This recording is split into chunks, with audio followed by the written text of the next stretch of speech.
Despite most minds these days being infested with the parasites of popular culture, this question, even to the infected, is a profound one, and you could argue an inquiry that is a part of our nature. When you spend a sufficient amount of time attempting to learn what this is, what you find is something extraordinary. There are an abounding number of explanations about what the meaning of life is, but even after you spend years of your life sifting through them, you will never learn the meaning of life. That is to say, it really depends on who you ask. For example, if we asked Zeus, he would probably say the meaning of life is to have your father vomit up all of your siblings he ate as babies, now grown adults, so that they may swear an alliance to you as you wage war against the Titans.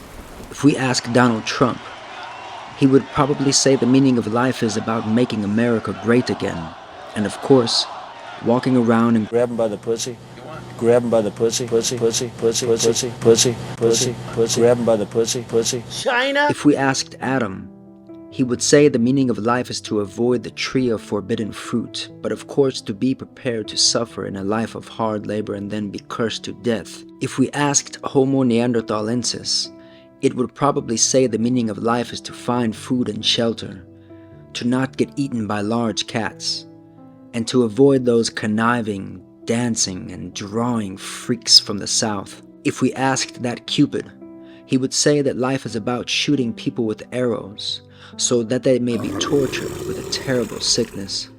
If we asked the patriarch Abraham, he would probably say life is about doing exactly what God says, no matter what, even if that means slaughtering and then dismembering your own child and burning their body parts on an altar so the smoke of their flesh can rise to the heavens of Yahweh. If we asked Plato, he might say your reality doesn't even exist, and nothing more than a colossal byproduct of the arbitrary ideas and symbols Homo sapiens have been placing upon all of the objects in their world around them. If we asked Thomas Jefferson, an American hero, he would probably say it's about having a good conscience, good health, occupation, and freedom in all just pursuits, while you work to death as many African slaves as you possibly can, in his case around 600 to be specific. If we asked SpongeBob, he would probably say for us to find positivity in everything that we do, and you can do whatever you set your mind to. If we asked the Upanishads, we would be told that we need to find a way to be released from the crocodile off our legs, so we may be emancipated and enter moksha. If we asked Andrew Tate, he would say life is about being a top G and perfecting the art of not letting others know that you are the same weasel as you were back when you actually looked like an actual weasel. If we asked the Buddha, he would say limitation gives rise to desire and desire leads to suffering, and that we must free ourselves from these terrible chains of the mundane, escaping to the side of a mountain to avoid all human life and culture to learn Kung Fu. Which sounds kind of nice. If we asked Vladimir Putin, he would say that the meaning of life is to ride horses with no shirt, and to conquer, and to find inspiration in the work of the patriots, allowing him too the skill to blot out the eyes of his people, allowing the murder and rape of neighboring countries go unseen beneath this misplaced trust.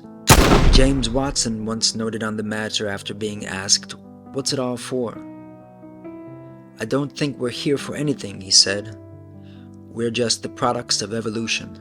Now, as we can see, even with just a few minutes of asking this question around a very strange town, we find many, but not the meaning of life. And if they all declare themselves to be true, how can they show this to be the case against so many others making the very same claims about their theories on what they believe the answer is? And not to mention our species outdates all of these ideas by hundreds of thousands of years, the former being a few thousand years at best. It is quite striking to live in a world filled with meaning, yet remain unable to find what the meaning of life really is.